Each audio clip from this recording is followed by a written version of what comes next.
טוב, שלום, אז איך כותבים עבודה סמינריונית? אני נותן לכם פה שיטה וגישה קצת שונה מה שמקובל. לפני שבכלל מתחילים משהו, שדבר ראשון נדע שאנחנו מבינים את המחקר.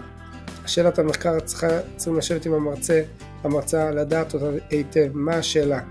מה הקשר האם יש קשר בין זה לזה? לדעת טוב מאוד. עכשיו, בין זה לזה, זה המשתנה התלוי והבלתי תלוי. מה זה משתנה תלוי ובלתי תלוי? תראו בתמונה, יש לנו משתנה תלוי, שזה הגלגלת הזאת, היא תלויה בזרימת המים. זרימת המים היא משתנה בלתי תלוי, זה פשוט זורם מאליו.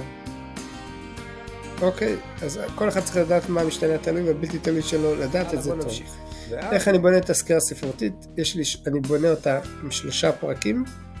פרק ראשון ידבר על המשתנה התלוי, השני על המשתנה הבלתי תלוי, אבל אני אתחיל דווקא בפרק השלישי. סליחה שאני עושה את הכל הפוך, אני מבקש לעצור הכל. לא לברוח ישר עד ChatGPT, אנחנו נשתמש בו, אבל חכו. קודם כל, לשבת בשקט, 5 דקות, 10 דקות, להתעמק בתוצאות ובשאלות המחקר.